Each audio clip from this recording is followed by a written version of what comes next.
Fix it in the edit. That's right. All right, welcome to another episode of Panakal, podcast for geeks, a show about good friends hanging out, talking about things we love. You guys all know my co-host Andrew Love it. Sides. Our guest today is Yep. Tyler Jacobson. We finally got you on. Finally. Well, you're a busy guy. I think I'm busy. You're busy. I think we just kept missing our schedules. I'm not nearly as busy as you are, though.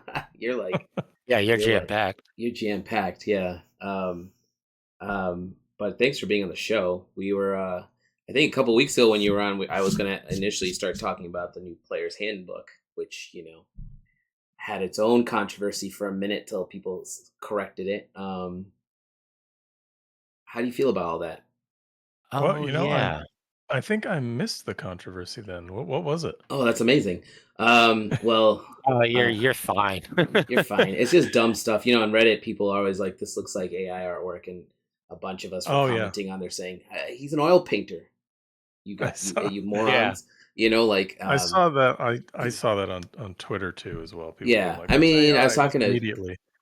Yeah, you just when I talk to I mentor under Scott for illustration work, so it's the same thing, right? My stuff, like if someone runs something through it, sometimes a percentage it comes up as AI, and Scott's like, you just got to ignore all that and keep working. I mean, I guess I just need to like screen capture every time I do a painting now. Well, I mean, I did that digitally, but it's like, do I need to record every inch of the process? Exactly. That's the conversation I have with Andrew all the time. I'm like, do we need to?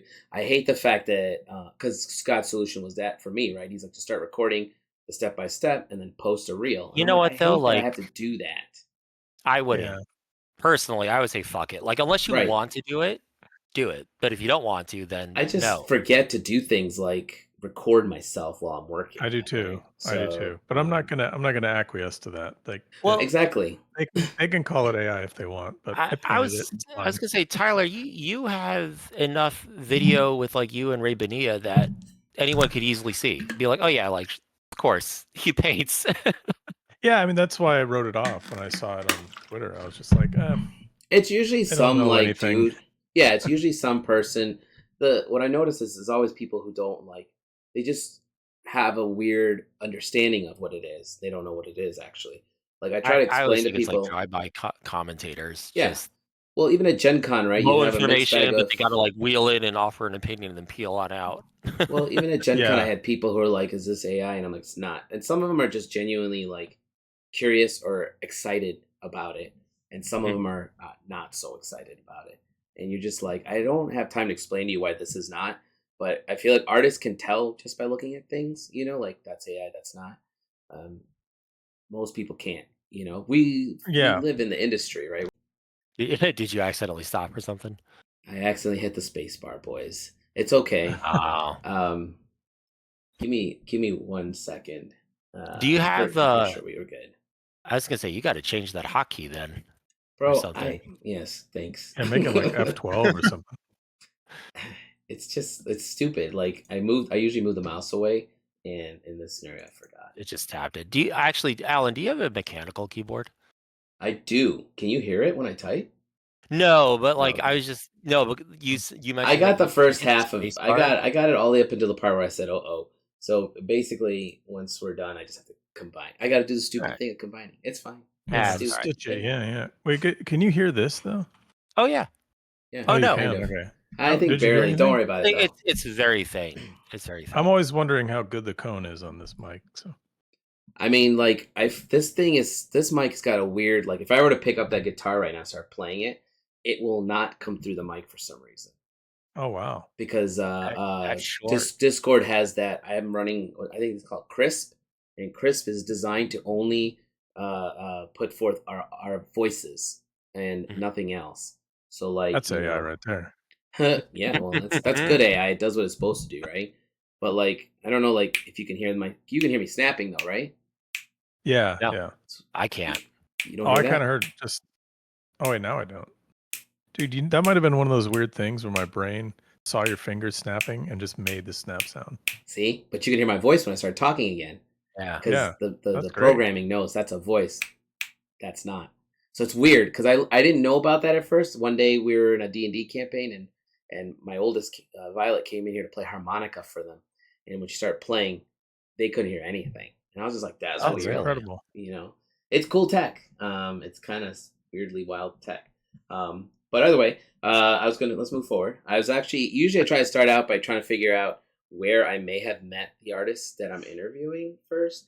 And I believe you and I met at Gen Con for the first time.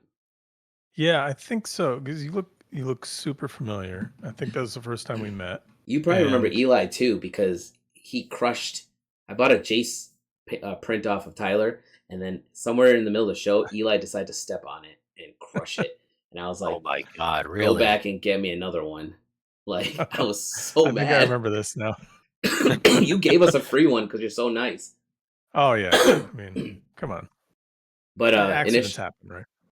Yeah, Eli felt bad. I mean, I don't know what happened. It was sitting in the folder, and I think it fell out at some point, and none of us saw it, and Eli's foot stomped it. So. Oh my gosh. Yeah. It's okay. It's all right. It's just a print. We can make more. And I met you briefly actually last year at PAX U. You were sitting on the outside of the hall signing. Yeah. The I'm always in. It's called Bandland. I think there was a point where they called it Brandland, so people could sell T-shirts and stuff. But they brought it back to just Bandland. But there are no bands there. But it used to be 4 bands.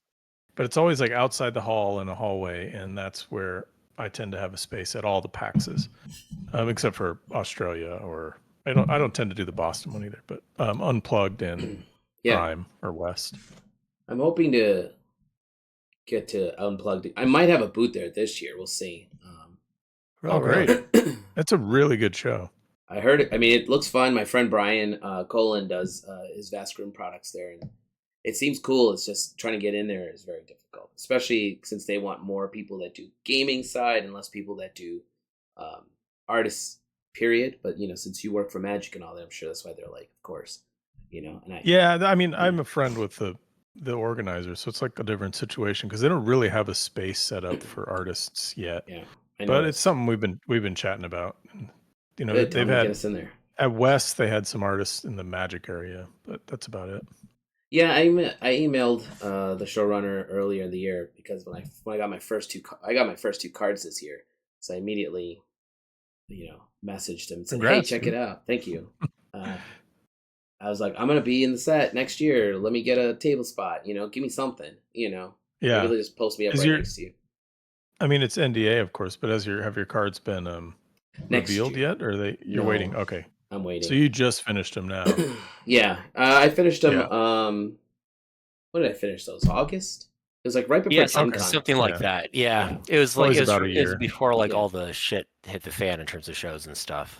Yeah, and then I might have some more work coming in the winter, but I'm just patiently waiting. So. Oh yeah, and don't be afraid to, this is good advice for anyone listening.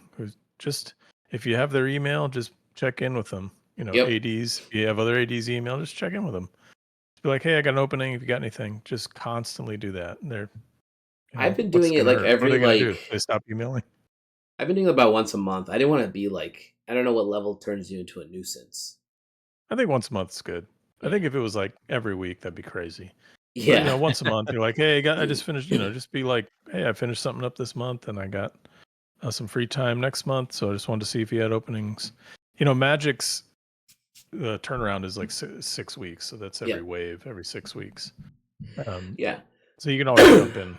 Excuse me. Every 6 weeks, see what's going on. Yeah, I mean, I've just been sending. So in Scott's class, every time I finish a new, every 14 weeks, we finish a semester, and then I usually have like 5 or 6 new pieces by the time the class is done.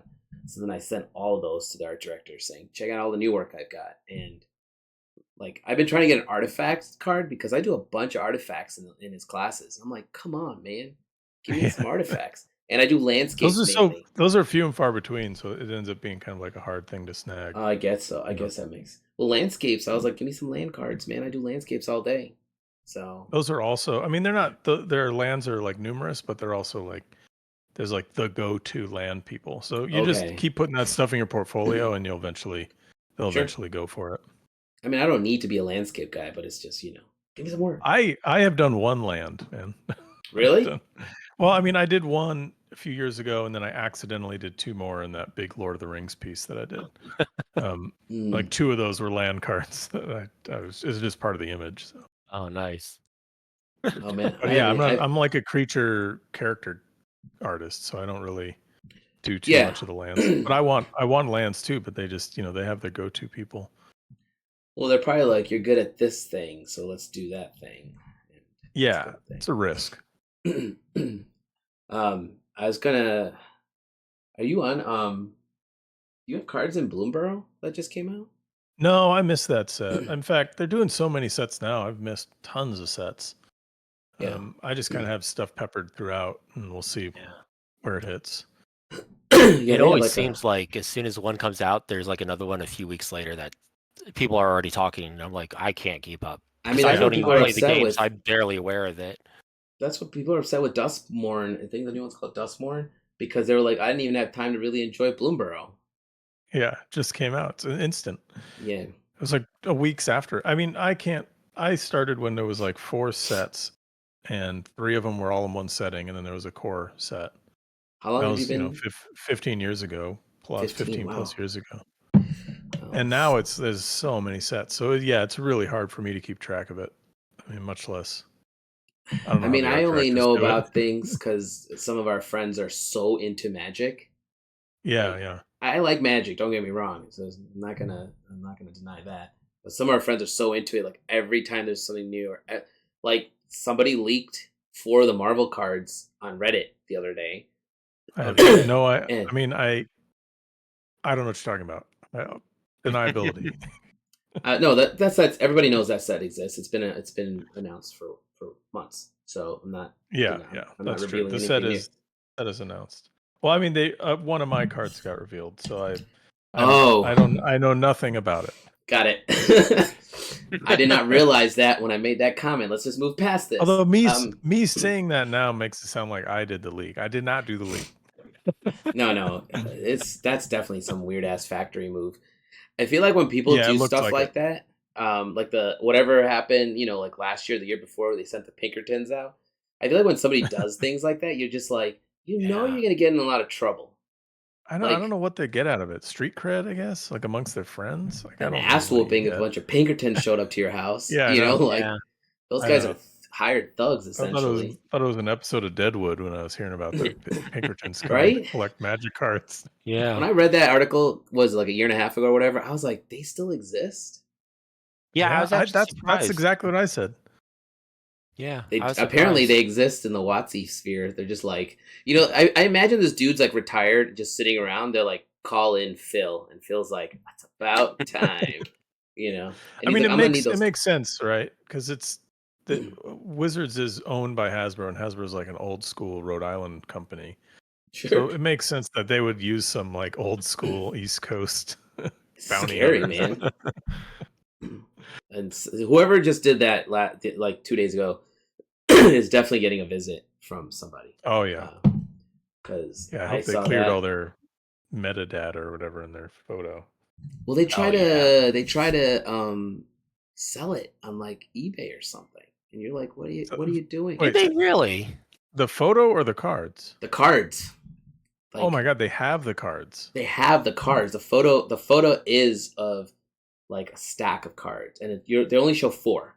So I don't know if that individual showed the rest in that Reddit post. I saw the opening headline. I was like, I don't want to see the rest of these. Like, I don't know what. Yeah, they're getting caught. They're for sure getting taken down. But if you want to sell it, like, why would you do it on eBay? Like, well, wherever they were trying to sell it, they announced it. They tried to sell it, and then somebody posted on Reddit, and it's just hellfire from there. Should have been cash. What a fool! You got to keep that shit under the radar, man. But whatever. It's like it's like these Magic people don't know how to sell drugs at all or buy drugs. It's always cash. Man. Always cash. They should know. We don't know any better. Nerds don't know any better. Already a drug. Yeah, well, that's the other thing. So those friends of ours that are into Magic, they have to have like every set that comes out. Where I'm just like, I have to really analyze now before I buy it. So I have a few sets because my friend owns a hobby shop, so he sends me like commander sets when they come out. Like, I have the one with me, right? There, that's me. Have you seen this? Nice. I think I sent it to you. You Oh, sent me hell. a card, but it was Kaldish, right? Yeah. Like he sent me the collector's You're on box. everything. Yeah. Heck And yeah. that's me on the back That's great. there. That's great.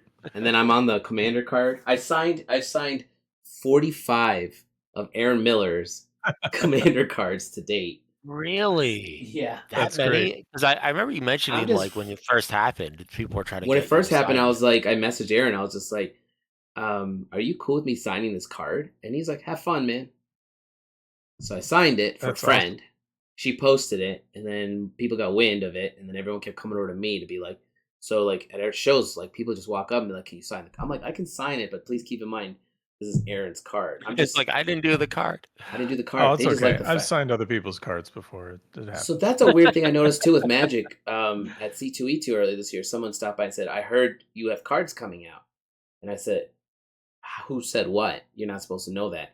And I slowly started realizing Magic fans are like mini Batman characters. Oh, yeah. They just they figured out that I had cards. So he opened up a binder of cards and he said, can you sign one of the cards? And I said, I don't have any cards. And he goes, but you mentor under Scott Fisher. So can you sign a Scott Fisher card? And then I was like, how the fuck do you know? Holy like, how shit. the fuck? What's going on right They're now? sleuths, man. They're internet sleuths. Right. I don't know how they figured out you're in the set, though. That's crazy. They don't know what set I'm on. They just figured out that I have cards. Wow. So I was just like, how did you figure this out? But I didn't want to like ask. I almost wonder if that's question, like. Give away. Do you think that's more like a phishing thing, where it's like they're wanting to see what your answer is? They don't really have. They don't know the answer. They want to see what you say. Yeah. Well, some people but it's I'm inconsequential. Like it doesn't reveal anything about the set. Yeah. Right. So I signed Scott's card for them, and I guess that happens. Like Alan Williams said a story about how some guy had him sign 50 cards once that were none of them were Alan Williams cards. I've had people bring me a card and I'm like, well, we usually sign our cards, and they're like, oh, I didn't even know. I just saw people getting cards signed. I just figured you'd sign. It was like a land or something. He's like, I didn't even know you're a Magic artist. Usually our signature matches the name. Mm-hmm. Yeah, it's kind of a weird world. But hey, I mean, if you're in Magic sets, you're gonna start getting product from the company anyways. So you won't have to buy sets if you keep doing cards. They'll just send you sets. I'd love to take all the sets they send me. Like Upper Deck or Ultra Pro sent me the mat from that set. They sent me the sleeves. Oh, they're really generous with that. Yeah, they're really cool. I was just like, cool, man. But I did hear their playmat printing is very slow, so hopefully they speed that shit up. Yeah, I mean, I've done it a few times, and yeah, I recall it being you got to have a lot of lead time to do it. Yeah. Do you only do like a few shows a year? It's so heavy. I do a few, but I don't really do playmats because they're really heavy. Yeah, well, I know. Want to travel with them. Man, my van is full of playmats when I do shows. They are heavy for sure. Yeah, if I was driving to a show and I have them, I'll bring them. But if I'm flying to a show, I don't, because it'll be like a few playmats will put my bag over the limit. Sure, right. So you probably do a lot of like APs. Like I don't bring a lot of books with me either. I've got your book, right? Hey, sweet, thank you. There, I can see it. Yeah, I can see the blue edge, the blue edge of it. It's actually an odd, like you went with a square size. I noticed. Yeah, record format. So yeah, record format. Did you do that just because it's specific to something you want, some way you want your artwork to be displayed? Yeah, we thought it was convenient because I have a lot of horizontal and vertical pieces, so it's kind of convenient for showing off both of those. I've been chatting with John about doing a second one, and I think we're going to do a different format, like smaller and not a record shape. I mean, I like it. I thought it was unique. It is big. It's big, but it fits on my shelf, so it's a bonus. Yeah, it fits on like the bottom of my shelf. Yeah, some of these art books are so big I have to turn them sideways. I have. It's still the one art book that's a pain in the ass is the Pirates of the Caribbean art book. Yeah. Oh yeah. It's all three movies, and it's like by this or whatever. Actually, that I want this, but I'm at the same point. I'm like, I don't know where the hell I'm going to put this. Is the have you seen the new Frank Frazetta book that Taschen has put out? Yeah. Have you seen it in person? Like just how big? No, I Okay, just saw so pictures. Looks big. it is literally the size of my Cintiq. No way. Oh wow. Really? Yeah, and I have a 21 UX Cintiq. It is that size. I have That's a a big Rockwell book. book like that. It's like this big and like this thick. Yeah, it's exactly the same way. It's Yeah. incredibly dense. Like they had it at my local arts store, and I was like flipping through it, and it's like Jesus Christ, like this is amazing because it's like all of his artwork on there. But at the same time, I'm like, I don't know where the hell I would put this. I have a Strusen, like the first Strusen art book, Drew Strussen's art book. It's like too tall for any bookshelf that I have. He issued one afterwards that's like a more reasonable size, but it's huge. Oh yeah. Just because he wanted to showcase all the pieces really big. And that one's hard to put anywhere. And then I have some like Chinese art books, like Mian Situ's art book it's like Yep. here it's like super big. There's nowhere to put it. Really tall. Because they want you to like. Sometimes I feel like when books are like that, they want you to put it on display. Yeah, Frank they want you to book for build a sure. special table. Pretty much. I'm trying to remember which book I have that's like the longest. What is that in the background on your flat file? Is that a Millennium Falcon? It's an X-Wing. I have a lot of Legos. Actually, this is like my basement. This is my studio. I just didn't have my microphone at my studio. But like on the other side over here, I have the big Millennium Falcon, the one that's like 3 feet long. Yeah, and it's in a glass coffee table. Oh, that's cool. Yeah, I'm like obsessed with like Lego spaceships. So I have, like you can see in the mirror there, I have the Saturn V Lego. Yep. Yeah, I see that. Yeah, this whole basement's just covered in all like the space shuttle's back there somewhere behind that rowing machine, and yeah, I just have a lot of Legos. That's cool. I mean, I want to build I've got the. They made that open edition Falcon that's $85. Oh yeah, so was that the weird one that's like all black? No, there is a version that's all black. Mine's the regular version, but it's when it's I haven't started to build. It's right here. Actually, I'll show you. Once you I wish they'd make the big one that I have. I wish they would make the one from Solo, the white and blue one. I wish they would make that at that size, where it has like the little. Oh, yeah, it that's doesn't right. have the I notch or love that. anything. The little like chibi one. The only thing that sucks is my wife's nephew opened it before I could, and I was like, "Bro, what are you doing?" I felt so bad. I've got some unopened ones though. Well, I'm gonna build this, right? So. Yeah, well, that's my thing. Is I love the building, and then they're just everywhere. So I want to make like a service, or someone to make a service where you get the Lego kit sent to you, and you can build it, and then you just take it apart and send it back. Oh my god, that's actually not a bad idea. I'm out of space. But the problem with that is that's a good idea, right? It would work, maybe. The problem is you need somebody on the other end who's going to check to make sure you send all the pieces back. I know. Can you imagine that? It's a logistical nightmare. Yeah, like and somebody's going to be like, tell Mr. Jacobson I quit. Like not doing this job no more. Well, I think of like there's like some model kit people, like I see it in the dinosaur, like people that collect like dinosaur models and stuff.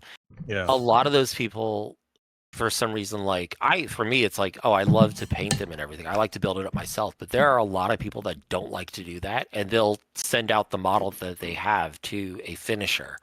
Yeah. To get like the paint job or whatever. I wonder if there's something like that for Lego.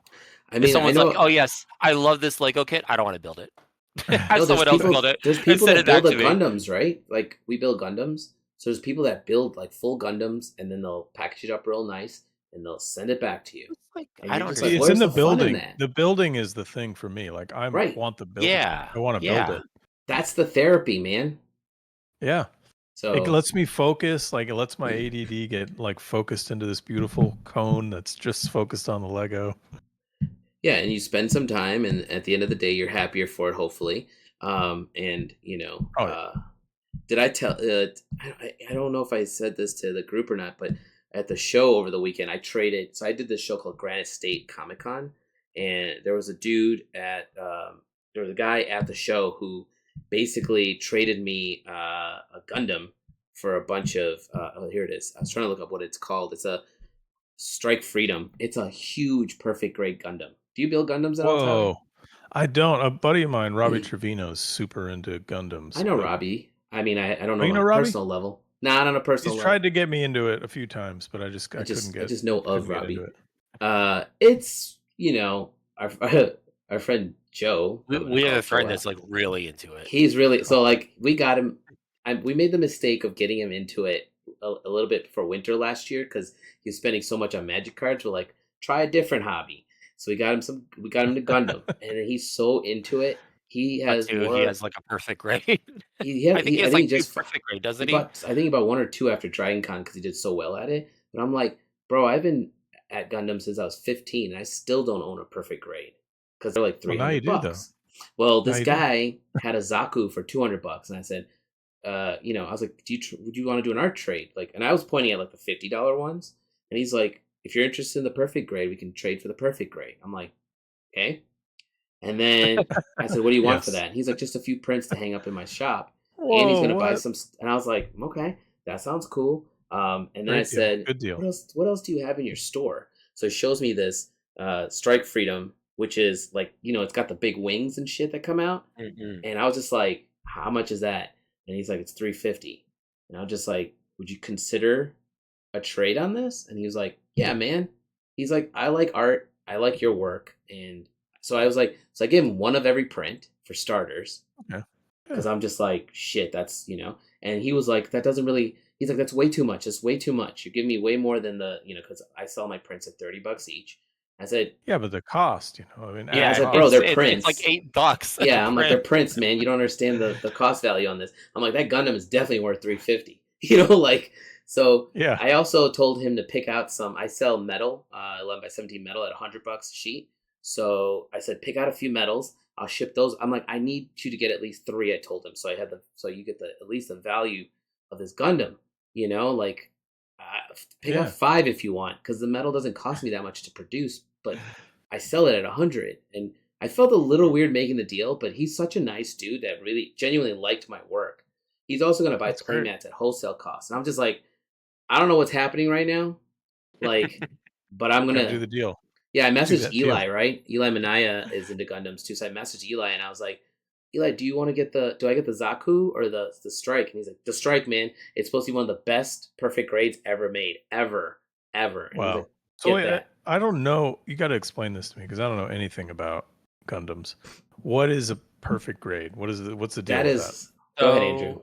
Yeah, so they come in. There's pretty much like 3 scales that Gundam are made in nowadays. There's the 144 scale, 1/100 scale, and then perfect scale is 160. Whoa! Or sorry, bigger, no, right? 1/60. So it's like 12 inches. It's a fairly tall one. Yeah. Yeah. The 144. There's 2 grades on that: high grade and real grade. High grade is considered their most affordable, like entry level. That's like okay, like Bandai is like really over the years like engineered injection molding and stuff to like an exact science. So like the high grade is like the most basic injection molding parts imaginable for it. A lot of parts require painting or like sticker decals. They like you get a kit like that, it has a lot of sticker decals. And basically it's kind of like if I were to give like a high grade to like my 5-year-old and she trashed it, I wouldn't care because they're like $20 and they're very like they're made relatively cheap kind of deal. Mm-hmm. The real grade we'll come back to in a second because it ties into the master grade, which is the 1/100. That used to be considered like, oh, that's the grade you want if you want to move beyond the high grade, but you can't afford like a perfect grade. The master grade usually they've gotten better over the years. They've gotten a lot better over the years actually. They now have like all of them have like internal skeletons. So the armor. Oh, actually, that's a very clear distinction. Is like you look at the high grades, like what you see on the outside of the Gundam is like what you get. There's no like internal parts or anything. On the master grades, they all have internal skeletons that you affix the armor plates onto, like snap style. So you can, if you want, you could have like a Gundam half built or whatever. If you want to do like a diorama like that, they usually have much more mobility to them. For example, like I have a Zaku that has like totally articulate fingers at 1/100. Wow. Yeah. So for a long time, those were the preferred ones of being like, oh, I want to start building like serious Gundam kits, but I can't afford like a perfect grade. Recently, Bandai's kind of shifted that to the real grade, which is supposed to be like, hey, we can offer all the same capabilities that you find in a master grade, but it's at a 1/144 scale. And it's really just like a cost saving measure on their end. And they're also slightly more affordable than like the master grades. I think master grades go for like, depending on what it is like $40 to like $80, depending on which kit exists. Real grades are what are they, Alan? Like 40 to 50? Yeah, about 40 to 50. Yeah. Okay. Dang. So they're the smaller. Whole world that I don't understand. Yeah. So they're smaller, but they pack like a ton of features within them. I don't know. I've never built one. Apparently, like the early ones were a bit like fragile and delicate because it was like trying to pack all the features of a 1/100 scale, like the master grade scale, into that real grade scale. From what Joe has said and what for a few other people said, is like they've gotten better. So 1/100 isn't 1/100th, right? Or is it? Yeah, one that'd be smaller than 1/60th, right? Yeah, it would be smaller. Yeah. So like 100 is like roughly the same size as like a 1/6 human, thereabouts. Oh, okay. Or maybe like a little shorter. It's like I think 10 inches tall. I don't think I have any sitting out. Mine are all behind this, or the ones I do have out in the closet. And then like the late 90s, I was really into the Bandai Evangelion kits. Yeah. I had them all. I bought them all at that. Like I scrounged together and found them all, and they had like skeletons on the inside and like Barbie arms is what I kept calling them. The perfect grade. I don't remember offhand how tall those are. They can be up to about 12 inches almost. Okay. The striker, I believe, is 12 inches tall. Let me see. The perfect grade have the most features imaginable. They come with certain parts are totally metal. They have things like working pistons within the legs and stuff. So like as it's moving the leg, like it's crunching pistons and like moving cables and stuff. Yeah. Like if you have one of those and you weather and paint it up just right, you could probably do a very convincing stop motion with it and be like, I bet. Check it out. They usually come with light kits within them, so you can have like the lights light up and stuff. So apparently the striker has the face lights up. Not sure about the rest of the body. And then if you're really into like the engineering part of it, like Bandai has done some like wild ass shit in it where one of the kits I remember seeing, there's a little joint that they've done, and what they've done, they've injection molded a part into another injection molded part. Whoa. As like a singular piece. And it's like, how did you even do that? Dude, these sound dangerous because I used to be really into Warhammer 40K. Mm-hmm. Oh, it's the hobby, not the game, just the hobby. And I think this would like, if I got into Gundams, I'd just never do anything again. Yeah, it's absolutely the same. I mean, it depends on how far down the rabbit hole you want to go. Like I go so far. I go you would probably be like, you and Joe would be really good friends. So this thing, it says it stands looks like 28 inches tall. Holy shit. Whoa. That can't be right. Yeah, I was gonna say they're taller than 12 inches. It's like this tall. Yeah. It's 2 feet, over 2 feet. I mean, the box that this thing comes in is like, it looked like a little microwave box. And the guy was like, I'll ship it to you. I'm like, yes, please ship it to me. I have no idea how I'm going to carry. I flew into New Hampshire, right? I'm like, I don't know how to get this home. Wow, and he shipped it to you. This guy rules. Well, I'm paying the shipping. I said, I'll eat the shipping. He was so nice. And at first I thought he was trying to pull a fast one on me. And I was just like, I don't know this guy. I met him for the first time at this show, but everybody knows him. Was like, he really likes your art. He really likes artists. Like he bought a bunch of stuff from. So Brian Cullen was next to me, and he does a RPG called Vast Grim, and he bought stuff from Brian. He really liked my work, and so he like bought stuff from me. And he was gonna pay me for stuff, but I was just like, "Would you trade a Gundam for it?" because I really liked. He had a lot of Gundams I haven't seen in a minute. Like that Zaku. So wait, where was this event? New Hampshire. Oh, okay. I got invited to it as I was a guest, so they paid most of my expenses. So I was like, I'll go. I got to meet Kevin Eastman. That was cool. And I'll have to show it on the next show because it's sitting downstairs somewhere. But he signed my. I have a TMNT poster from the first movie. So I got him. I got Kevin Eastman to sign it. I got almost all the original Mirage artists who did the comic books. The only person I didn't get was Peter Laird because he's old and he didn't show up. So. Oh man, wait, the original Teenage Mutant Ninja Turtle movie, the first movie, best movie, the best one. Yes, that's my favorite one for sure.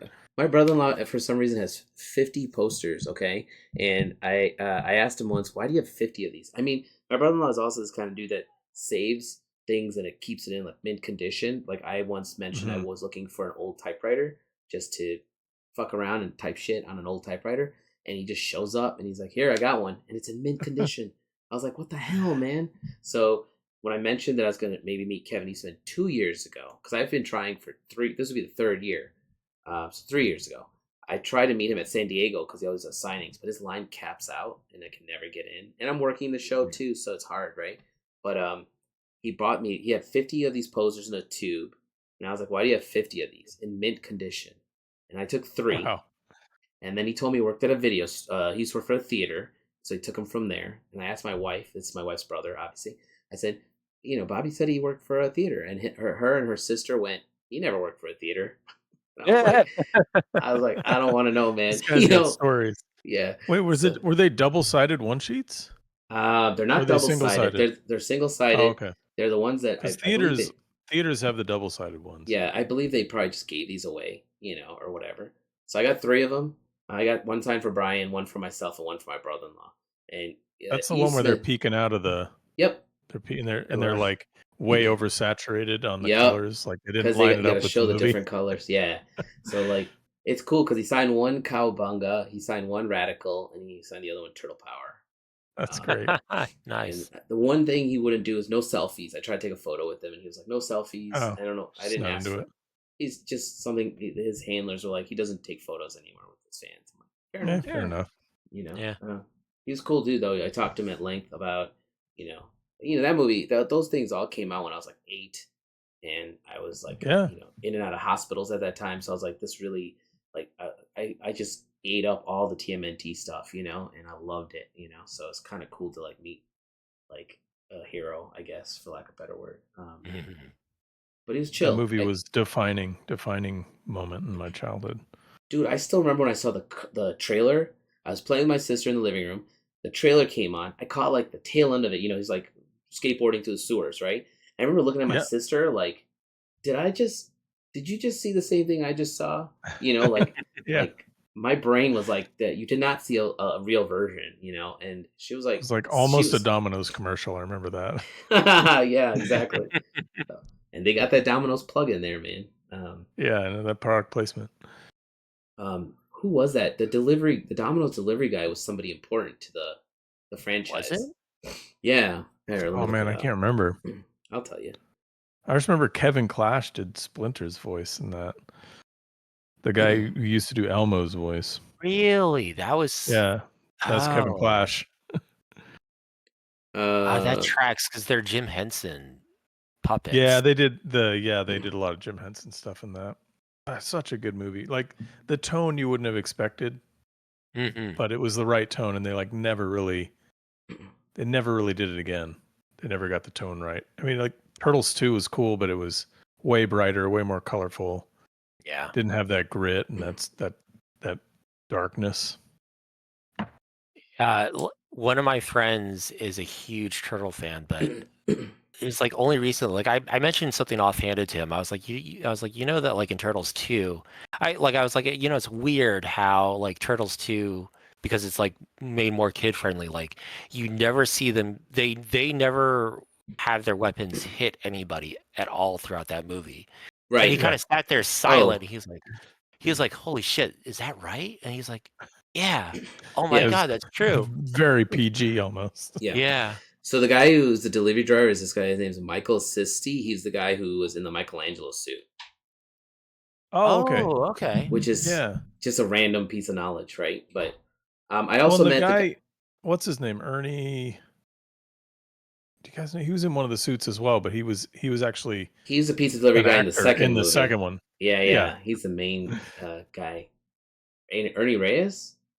Is that it? Maybe. That guy rules. I forget his last name. I always remember him from Red Sonja. Yes. Yeah. The little child prince. That's right, dude. What a throwback. Yeah, thanks. Sounds like you grew up the same decade I grew up. Probably. I grew up in the 80s. So, yes. Those movies are all in. But I got to meet, so I got to go to the green room because I was a guest. So for lunches, I would just go chill in the green room. And I met the dude who played the Shredder. I can't remember his name. Yeah, He was a chill dude. He was like, he's just minding his own. I was like sitting in my own corner, minding my own business, and then he would be, if they see you, they're like, "Hey, what do you do?" I'm like, "Oh, I'm an artist." We start talking, and then I was like, "Oh, wait," I'm like, "You're the dude that played the Shredder," and he was like, "Yep, that's me." And I was like, "How are you gonna get your butt handed to you by a giant rat, man?" Like, I was like, he's like, "What would you have done?" I was like, "I'll tell you, if a giant rat showed up to fight me, I'd just run." Like, I wouldn't be like, yeah, it would be terrifying, right? Yeah, I'm like, if 4 giant turtles showed up and were about to kick my ass, I would just run. There's no way I'd be like, I can take all 4 of these guys. There's no scenario where that thought would go through my head. But it was cool because, the show was not like, it wasn't like a typical convention for me. Like, typically I just show up, sell a bunch of my stuff, and make some money and come home. I had multiple experiences though at this show. I met the pink Power Ranger. She was cool. She was just standing there eating. She asked me if chicken wings were hot. And I was like, yeah, the mild ones are good. The hot ones are super hot. And I went back to my business of eating. And then she just was looking at me at one point. I looked over at her and I was just like, I know who you are. I was like, and she's like, oh, okay. And I'm just like, I didn't want to bother you. You're trying to eat your lunch. Yeah. Just want you to chill. I don't want to freak you out. Well, I was like, what do you want me to say, man? I was like, I watch Power Rangers. I had my crush on the pink Power Ranger. I got through that phase. She is gorgeous, by the way. And she's a writer apparently. I didn't know any of that stuff. So cool. That's great. My ass was doing some quick Google searches on the side. Trying to catch up on their backstory. Well, all I remember her for is Pink Power Ranger, and her sister was the one that was in her sister's the one that did like $1 Million Baby and really? Yeah. What's her name? Hillary something or another. Wait, she's sisters with Hilary Swank? Yeah, Hilary Swank, I believe, is her sister. Oh, no way. Yeah. Oh, wow. What? Dang. I might be wrong about that. Let's Google this. Yeah. Let's see. Hilary Swank's. Yeah, I gotta. Sister. I'm doing it. I'm on it. I'm on it. Line this up. That'd be wild if that's the case. Last thing I remember hearing about her, not Hilary Swank, oh shit, I can't remember her name, the Pink Power Ranger. She was in some random Amy Jo Johnson is her name.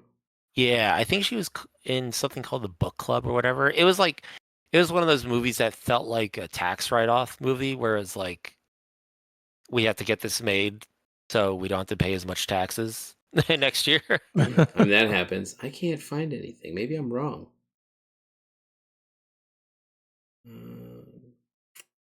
I'm wondering now who.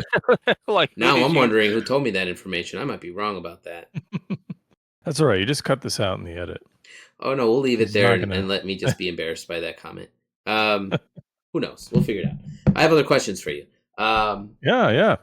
Do you? So obviously you work for Magic and you do stuff for D&D. Do you play either of those 2 games in your free time?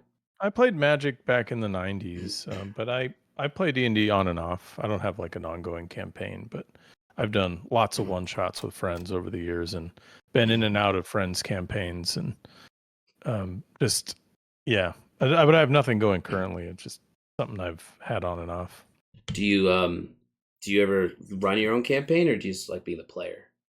I prefer to be a player. I'm nowhere near organized enough to be a DM. I don't even like the rules, to be honest, but I think that's the beauty of D&D is you can kind of do whatever you want. So I'm like rules light, and I just want to I almost want my character to be randomly generated so I can just be like, oh, okay, this time I'm going to figure out how to be an evil character. This time I'm going to figure out how to be a nice character. Just I prefer the sort of like improv side of it. That's not a bad way to play. But I mean, I've got your book here too. Look at that. Yeah, the new PHB. Oh, look at that. I think look how thick it is too. It's huge. Dude, this thing is huge. Thickest one ever. I think all the people saying they don't, anyone saying they don't like it, I think it's kind of weirdly wild because I think they cleaned this up really well. Yeah, this is considered 6th edition now, right?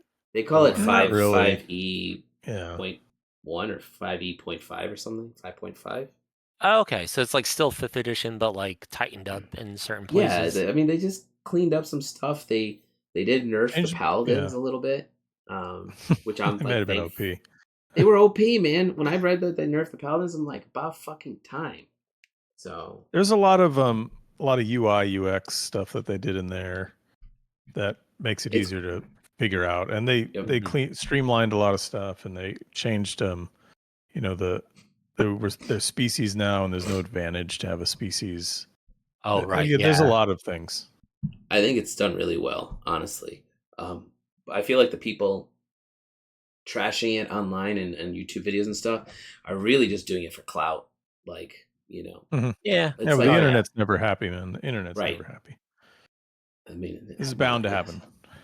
I mean, because like I like it because it's jam-packed full of art. That's why I like it. Dude, there's a ton of art in here. Like, you know what I really like? I'll just give you guys an example since it's like full pagers for every class. Yeah, what I really like is like so for the classes, create a character. Let's find one here. I like the bard. So like, there's a full page illustration of the bard. Full page. Wow! But I like what they did. Like, this is kind of like the like the cool updated version of the art with like, whatever you want to call it, the cotton candy version. But then there's this really cool, little side piece of art in color. But then there's also like the, if you keep going, you got like the cool, like, that's more like old school. Yeah. The subclasses. Yeah. They all get half pages. But like, that's awesome. It's clean, man. Like, and they're full tall illustrations. It's not like a tiny little character in the corner. And they do a good job of like actually getting the feel of what they do in that class. And I like that where is it? Yeah, here. The like all the spells are here on this page. This is a cleric, by the way. But like, this is what I'm talking about with the UI UX improvements. Like, it's much more navigatable.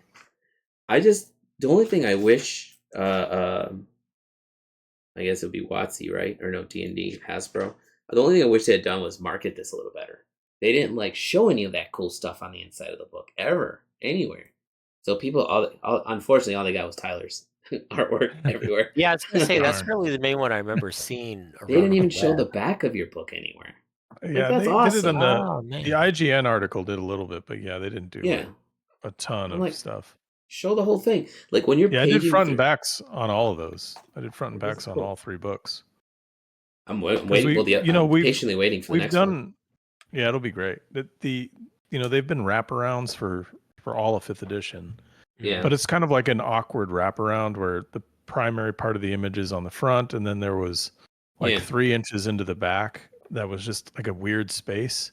So I was saying, well, why don't we show, like, because I worked with Josh Ehrman, the art director, on it, but he just left it to me. He was like, you do your thing. So I was like, okay, this time we're going to do, the Player's Handbook's going to have a party of players on it.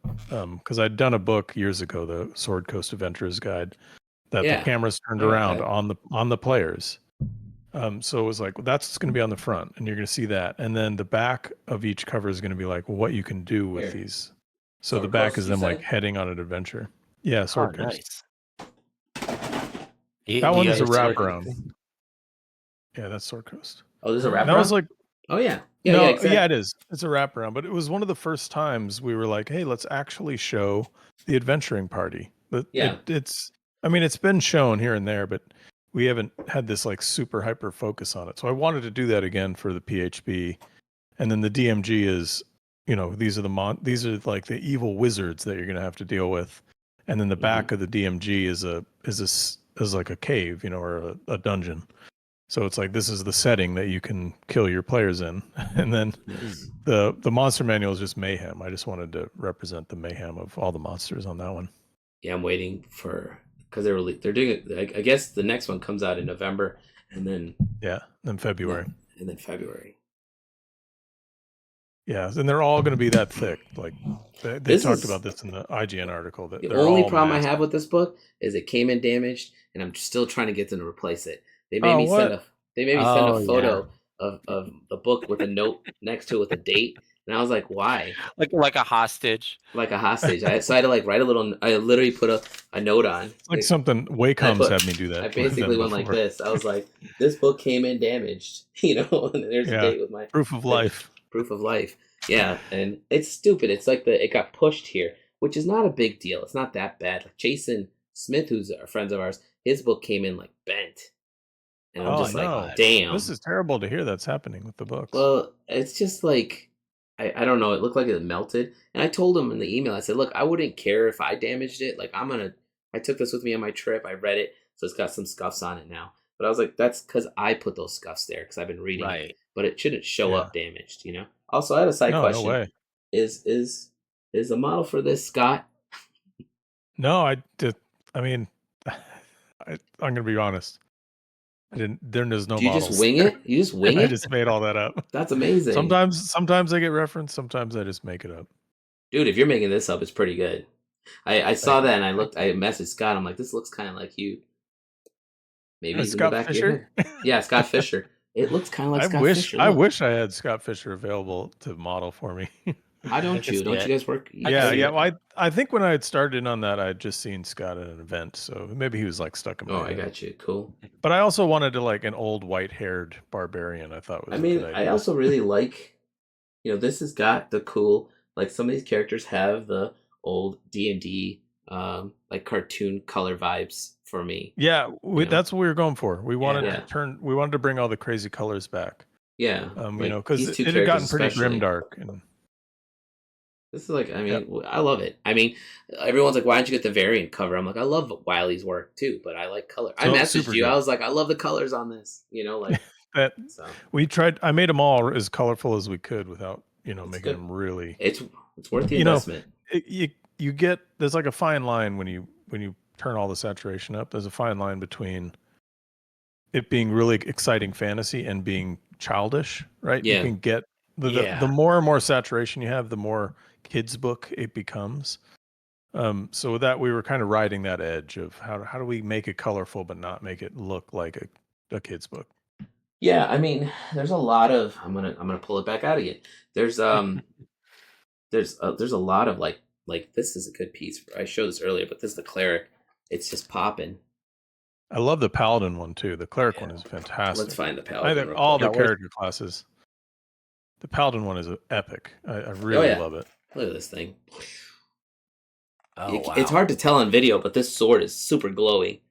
Yeah. Yeah, so good. I forget all the artists in there that did those, but everyone brought their A game. Yeah, you got a ton of different people in here, which I love. Like, this piece is awesome, man. Like, just the colors. I like it. I can't say enough about this book. I'm really enjoying it. That was the thing we talked a lot about too. Is grimdark fantasy is the big thing now, and we didn't want D&D to get lost in that. So we wanted to bring back the vibrant colors that it used to have, with all the Jeff Easley stuff and all the original second edition and original book covers were much more colorful. That's a smart play, and like again, I wish WotC had, or I don't know if it's WotC or Hasbro, but I wish they had just promoted it a little bit better. Just a little bit better. Yeah, no, those things seem to slip by. It's always a weird. Like you just want to shake the shit out of the guy in charge and be like, bro, what are you doing? You have like 50, 60 artists in this book. Show them all. Showcase them all. And it's the 50th anniversary, turn it up. But I'd seen a lot of the advertising, but it could have been like Comic-Con. They could have had huge. So I imagine they had something at Comic-Con, but San Diego Comic-Con had. There was rumors of a D&D stuff happening. I didn't see anything major. Gen Con had a room upstairs.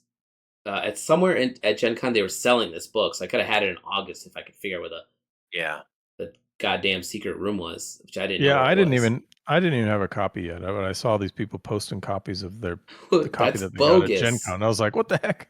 Yeah. I And have I mine found this printed little out. corner upstairs that had the old, like, like old school D&D books on display, like the black and white, you know.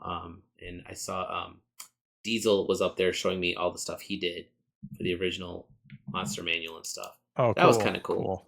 You know, I love that old stuff, like the old Beholder, and it's just like in the shape of an orange. I have this every time in class, if anyone does a Beholder, Scott's always like, make sure it has 10 tentacles, right? 10 eyes. And every you time cannot hide one. Dude, I've seen people like do artwork now. When I see it online, I'm like, 1, 2, 3, 4. I'm like, you're short one. You know, like. Yeah. Well, like when the first time I did one, it's like you're naturally like, well, it's a round thing, right? So maybe there's going to be some on the backside that you're not going to see. But for an IP, it's like very important for them to see all 10 eyes every time. Is it on the cover of this Monster Manual? Let's see. Which one? The Raymond Swanlund one? I think so, yeah. Yeah, it's like the big baddie on there, but it might have got cropped out because it kind of cropped hard in on a lot of those images. 1, 2, 3, 4, 5, 6, 7, 8, 9, 10. Yeah, they got it. Oh, they look got at them. you. They weren't letting that slide. No, yeah. Mine on the. They've already showed the Monster Manual cover, but mine might have an eye stalk up in the text, so it might have gotten lost up in the text. Let's see. Slightly obscured. Yeah, I wanted it. So there's sort of like a gradient that comes down the top, and I wanted one of the eyes, like I wanted them to mask out the gradient there so that one eye was shining through it. But I'm not sure if on final print if that happened, even though they haven't even gone to final print yet. You can see 10. It's still in the works, maybe. You could see. I don't know if this will show up. One is kind of like hidden right there. That was the one I wanted to be shining through it. Yeah. But it's there, I guess. It's there. You can see it. It's not exactly like a lighthouse, but you definitely have 10. Good job on that. That was my first time getting to do a big Beholder, so I was excited. Dude, you got a Mimic in there. Oh yeah, I hit it on this gelatinous cube, Mimic, Displacer Beast. I see the skull. Yeah, a little flamey skull.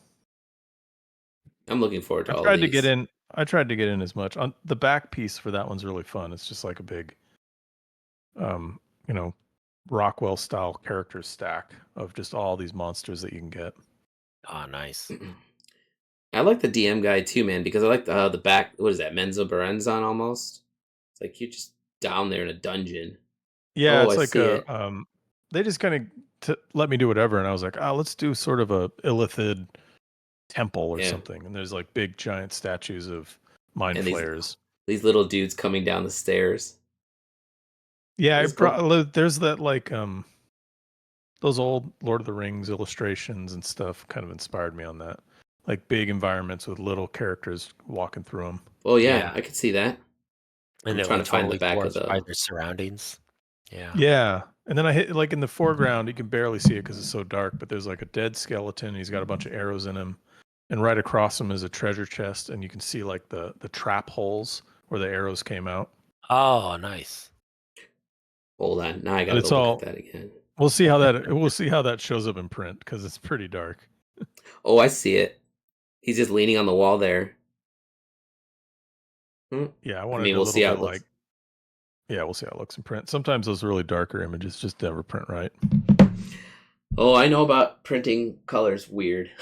So I always for Wizards, because like my first few illustrations I went to physical print were so dark that like whatever screen I'm working on, I know it's going to print way darker. So I just do the middle levels up to like 1.12 or something, and that's what I submit. And I know it looks blown out, but when it gets to print, it's going to look fine. It'll be fine. I'm going to have to remember that because for the cards I turned in, I was worried that they're too saturated and they wouldn't look right because I work primarily in RGB.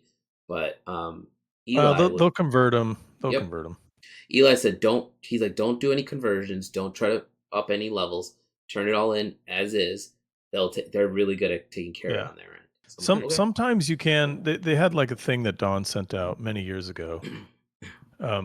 about watching your gamut. Like you want to watch your gamut a little bit, especially if you're doing magic stuff. But you can preview that in Photoshop real quickly to see what's out of gamut. And then I think back then, I don't really do it anymore because imaging really takes care of it. But back then I would convert my files to CMYK. Yep. And then I would mess with the hue saturation just to get those vibrancies back in. But it was all this like worrying about gamut. But now they have such a huge imaging crew that it's not a big deal. But back then it was a huge deal if they got something that was completely out of gamut. That's what Eli was like. Don't, because I was like, when I converted it to CMYK, I was like, ooh, I was like, that ain't gonna look right. A lot of those blues like dropped out, I'm sure. So many things won't print. All the reds all drop out. The blues, like nothing survives that CMYK shift. I had a mini panic attack, and I'm like, oh god, this is due tomorrow. I can't fix this now. Yeah, don't do it. Don't even worry about it. Leave it to their imaging, because their imaging does all that stuff. Honestly, the amount of printers these days that require CMYK is vanishingly few. Right. Even like even like the poster work I do, like a lot of that is like, no, we just need RGB. We don't need anything fancy. It can be simulated now in the transition. It's just simulated. Yeah, like those whoever's working on imaging, obviously they're gonna have jobs for a long time, but eventually it'll all just take care of itself. Yeah. Well, yeah. Honestly, if you're running into someone that needs CMYK, it's like a factory in like the cheapest area of the world, where it's like, we're using like 30-year-old machines. Yeah. Here, you got to send us separations and shit. Dude, I have not converted anything in years. Like everything I turn in is just RGB. It's nice. Yeah, it's nice. So all the way down to those skateboards. So playmats, skateboards, apparel, whatever. It's just RGB straight down the line. So let's see. Oh, thanks for sharing the Kickstarter too. But side note, I have a Kickstarter. Of course, man. October 8th. Congrats on that. I mean, when it launches, I hope it goes well. I'm hopeful, because my first Kickstarter made $15,000, and I took $200 from that for myself. Everybody got paid out. Yeah. This Kickstarter, I'm working directly with a team who is insisting that I'll make way more than that. And I'm just like, okay, well, you guys know it better than I do. Their numbers are very optimistic. I'm very excited to see how it pans out. If we hit those numbers, I'll be like, cool, I can do less shows next year, because I'm tired of being on the road so much. Yeah, it's tiring, man. Doing show after show is tiring. I've had a show a month since January, so. Jeez, I did that last year, and I can't. This year. I was like, I got to tone it down. I can't do it.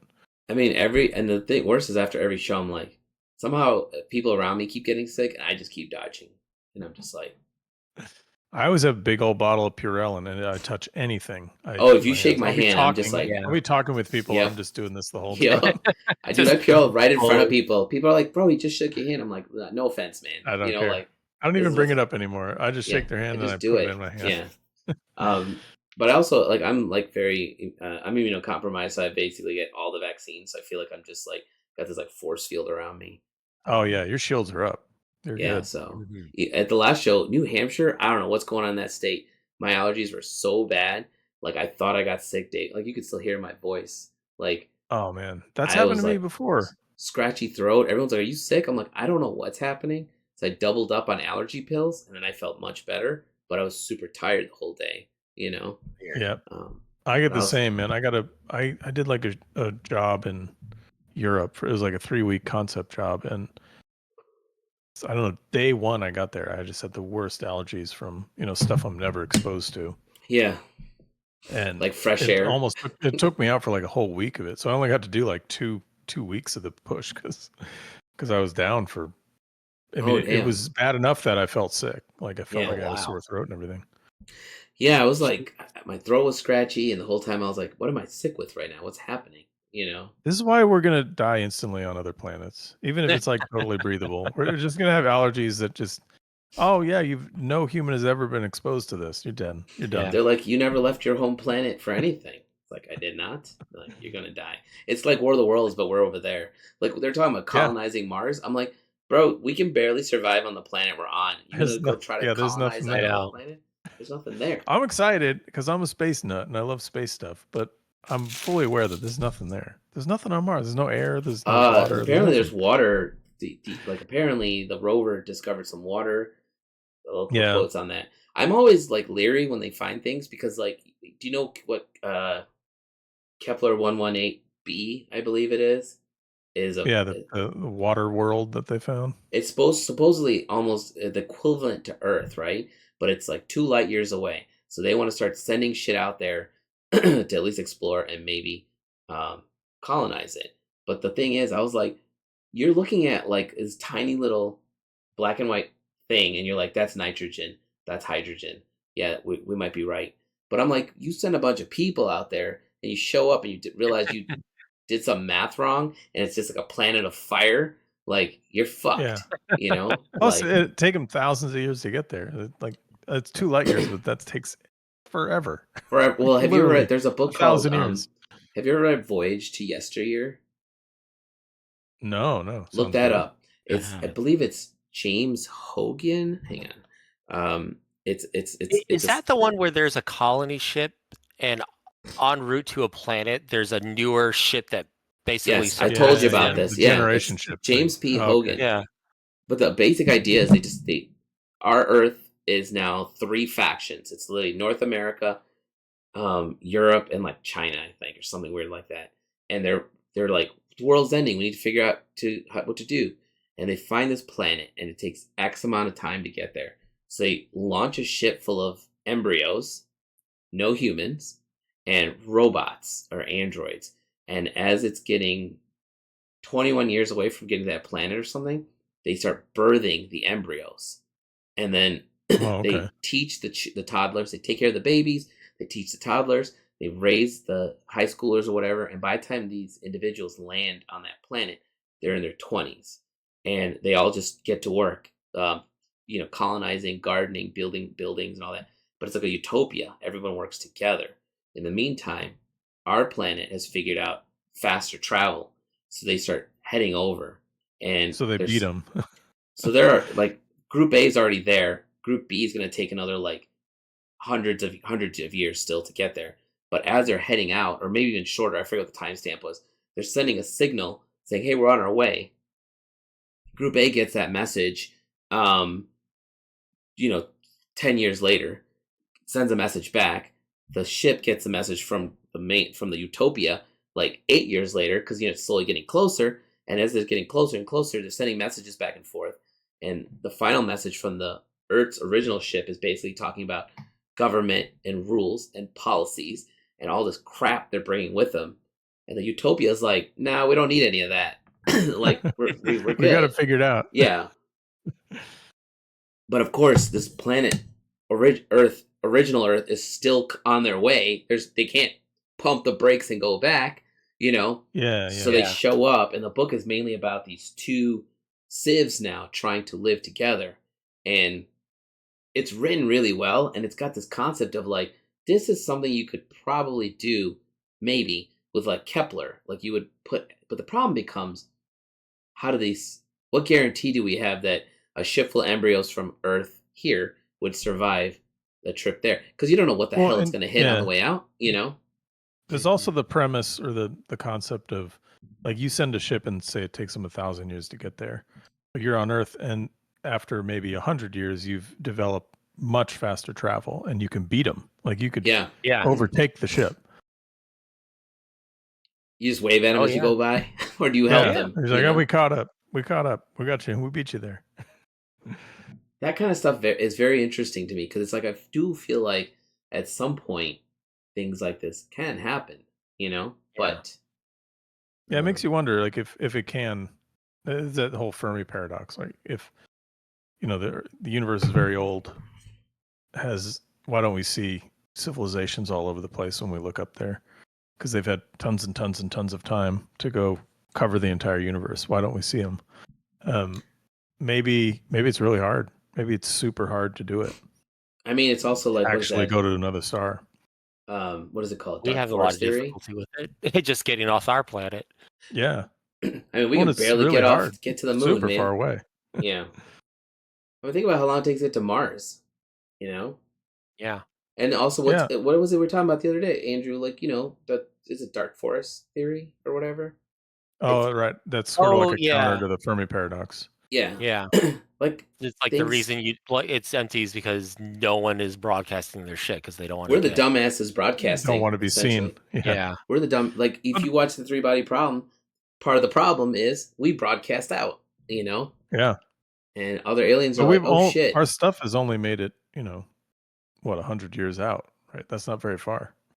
There's I read an article about this radio signal they sent out, and it took like 10 years to hit something and come back, and they sent it out again, and it took 15 years or something, and they sent it out again, and it hasn't come back yet or whatever at the last time, which is basically saying either the universe is so vast it's hitting something way out there, or it's expanding and it's hitting the edge. Oh, sure. But I mean, it's like no signal we've ever sent has gotten anywhere close to the edge of the galaxy, much less. Right. Yeah. I mean, it moves the speed of light, right? So it's only, when did we start broadcasting? 100 years ago? 150 years ago? That's as far out as any of those signals are. Yeah. And the galaxy's, 200,000 light years across or something? I don't know. We're going to track the wrong thing is what's going to happen. Yeah. Like, I tell my friends this all the time. Like, my cousins, I were talking about, my one cousin was like, what are you going to do if, like, a mothership shows up? I'm like, I would just look at you and say, it was nice knowing you, man.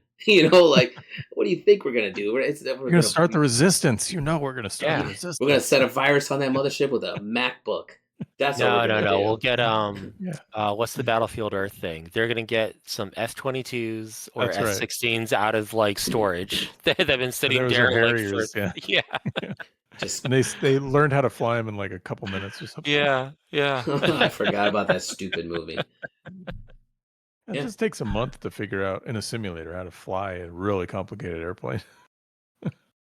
Yeah, I mean, and you don't need any kind of ground crew imaginable. It's insane. Turns out aircraft carriers are a huge waste of time.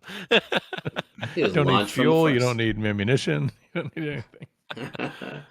Yeah, we're all fucked if they show up. By the way. I mean, if they travel all the way across the stars to get here, they're so much more advanced than we are that, I mean, they're basically coming to check out an ant farm. That's what they're coming to check out.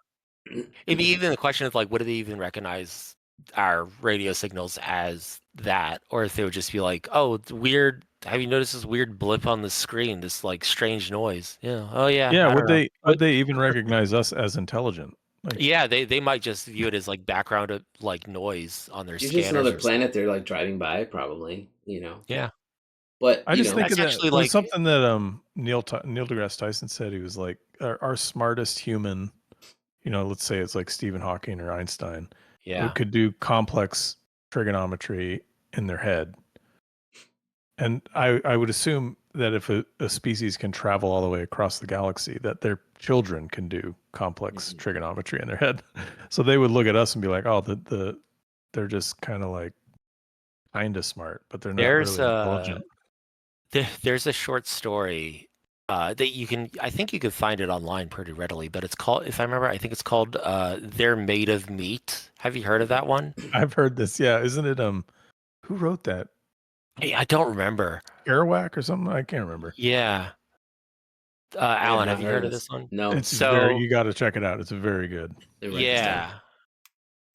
They're Made of Meat. They're Made of Meat. Okay. And it's from the point of view of like aliens. By Terry Bisson is the author. Oh, that's right. I mean, it's just like, like how people talk about so the abyss is a good example of this concept that aliens live deep in the ocean. Great. Because there's only one of my favorites. The Mariana Trench, I think, is the deepest part of the ocean as far as we know, and we can only go so far down because at some point pressure crushes us, right? It's like 11 miles down. Yeah, there's shit down there that we don't know about, right? And if you take that theory and the fact that Earth's core, we can only go a couple miles down. We've never made it, like, we're still miles away from the core of Earth, which is massive, and you don't know what's in there, right? That's that. I'm not going to get into that. Hot metal, I know that. Hot metal. Well, there's hot metal. A whole lot of hot metal. Listen, man, you guys both know there's giant kaiju and giant gorillas running around. Oh, no. That's right. Well, if Neil Adams was still around, you could have asked him. Who was? If Neil Adams was the Hollow still Earth, around, right? Yeah. I mean, some idiot, like you could be like He was someone. a huge Hollow Earth dude. I remember that. Yeah. That's like that It's flat like Earth coast guy. to coast stuff. But I mean, like, the Abyss talks about these because, like, so many people have seen things come out of the water. Now, a lot of people just debunk it saying it's the government running tests or whatever. But a lot of people are like, why are we always looking to the sky when we should be looking at our own planet? Like, I don't know. I feel like there's something deep in the ocean. If you were going to crash here, like we can entertain this for a sec. If you're going to crash here, the planet's mostly water. So you're likely to hit water before you hit anything else. And that's the perfect place to hide a giant fucking ship. Just saying. I had a random thought when you said that and I lost it. Whatever. Oh, I was gonna say have you seen a movie called Underwater? It's with with Kristen Kirsten Stewart. Yeah, with Kristen Stewart. It's actually really good. No. Is it good? Yeah, basically, it's like it's all underwater, obviously. It's a crew. Something goes drastically awry, and the whole station's falling apart. I guess you would call it a horror. It's kind of like a horror. Oh, it reminded the trailer when I saw it. It reminded me of there were a couple movies that I grew up with, Leviathan and Deep Star 6. Yeah. So it's a much better. It's a much better version of Leviathan. Yeah, Leviathan was terrible, but also awesome. It's definitely it's in the vein of Lovecraftian. I watched it because I like watching things that take concepts of Lovecraft and make movies out of them. Not necessarily, a Lovecraft monster being in them, but just the idea of X, Y, or Z. They didn't really spend a lot of time on the title though. That is underwater. That's just what they call it. Yeah, it's a terrible title. I would have liked it to be better. Carlos Huante designed characters for it, if I remember right. Oh, cool! Oh, really? Cool, yeah. Awesome. Yeah, the character design in there is top notch. The filming of it is cool. Underwater. I think it's streaming on Amazon, maybe. Yeah, it cycles between I think Amazon and Hulu. Because I think it is a Fox property or a Fox movie or something, so it gets batted around occasionally. Okay. Yeah, I've got a list, a million movies long that it's going to go on. Yeah, I've got Halloween. So October is when I watch. I usually have this thing in October, like every day I try to watch a Halloween flick, just to get okay. But my cousin what do you start with? Usually start with something like Over the Garden Wall. Christmas. I start easy. What did you say? Monsters Quest? A Nightmare Before Christmas. Oh no! I start Over the Garden Wall. Let's just go easy. It's like the shirt I'm wearing. I just finished it. Yeah, I just finished the watch of that. Yeah, I would start with the Monster Squad. That's what I would start. That's what I was gonna say. Monster Squad. That's on the list. That's old school though. My start was the 1980. What is it? 84 Fright Night. Fright Night. Yeah. Great. Yeah. Movie. I mean, I've got Monster Squad's on the list. Silver Bullet's on the list. Great, Silver Bullet. What's the other one? I like Trick or Treat, which is an indie flick. If you haven't seen that, you should watch that. Then I go down some classics. I'll watch Alien. I'll watch some Nightmare on Elm Street. Actually, Alan, what's your criteria? Is it like stuff based around Halloween or just horror in general? Just stuff based around Halloween. Like Over the Garden Wall has that go Halloween vibe. Like Over the Garden Wall is not really scary; it just has a Halloween vibe. I like to live in that Halloween vibe, so it doesn't necessarily have to be horror. But you throw Hocus Pocus in there. Yes, that's so. Like I was saying, you can put a comedy in there. It doesn't necessarily have to be like kooky or too off the wall. Wait, I don't want a Hallmark film. If you haven't seen it, you should throw it on your list. It was made in the 80s. It was one of Catherine Bigelow's movies called Near Dark. It's a vampire movie. Bill Paxton. Yeah. You should check it out. It's an incredibly good vampire movie. Okay. Near Dark. And Catherine Bigelow always does great. She directs great movies. That one's really good. Actually, Alan, have that as like double feature with John Carpenter's Vampires. I've seen Vampires. Oh yeah, with just with the incredible name, right? with one of the lesser Baldwins and James Woods. Woods, dude. So James I've read that book. Exercising some extreme divorced dad energy in that movie. Yeah. I mean, have you read? So I've read the book before I watched that movie. Oh, I didn't know it was based on a book. It's based on an old, like I had the old paperback. I forget who gave it to me. It's literally the same title. I would much rather watch From Dusk Till Dawn than ever watch Vampires again. From Dusk Till Dawn is a good one. That's a classic, man. Where like the guy's like, what were those guys? Freaks, you know? Who were they? Psychos? Psychos. Monster Squad I always thought it was amusing. Where they're like, kick him in the nards. It's like, where's his nards? Yeah. Yeah. I just love the whole story behind Monster Squad. Like everybody on that production was 100% certain that this was going to be the next Goonies. And it was just a dead on arrival flop. But it has some of the best Stan Winston studio effects. Yeah. Like next to Predator and Terminator stuff, it's some of the best. So I mean, I try to find new movies. So like this Near Dark is something I'll add to the list because I watch the same stuff once in a while because I'm just like, oh, I know this. Like Andrew knows the story. I watched Alien. I watched Alien high as a kite. It's a horrible idea, by the way, because like every little thing was making me panic. I lived in a condo at the time, and I was like, I should not the whole movie's like designed for like panic. Yeah, trust me. And then when you're already at an 11, you know that doesn't help at all. It's not a movie, but it comes out. What is the 28th? Is that this Saturday? I think that's this Saturday. Yeah. So this Saturday, the adaptation by Production IG of Junji Ito's Uzumaki that comes out on Adult Swim. Oh, cool. Yeah, it's like this was God. When did they first announce that? I think in like 2019, and it was going to be out in like 2020, and then it kept getting delayed because various things. Like part of it was pandemic, part of it was they were like, "Oh, it's not up to snuff yet." Part of it was like some technical issues and stuff, but it looks really, really good. Dang, yeah, I want to check that out. Let's make a list. But as my cousin pointed out to me, you've inspired me. I'm going to do this. Let's do it, man. We'll send each other. I'll send you guys what I'm watching. So I try to do it every day, but I've got 2 kids, so sometimes it doesn't quite pan out the way that makes it tough. Yeah, I always do that. I always do The Exorcist on Halloween. Dude, I can't watch that long movie. tradition. So here's the thing. My cousin and I watched the version. Reanimator's a great one. Reanimator's great. That's my Halloween one that I'll watch. What is my Evil Dead and that? Yeah, Evil Dead usually that's usually a Halloween one for sure. Exorcist, I watched the version where the director's cut, and right when she crab walks down the steps, I was just stairwell scene. Oh my god, I shouldn't have watched this. That was like it's still freaky. It's still freaky to this day. The movie still like freaks really me out. Intense.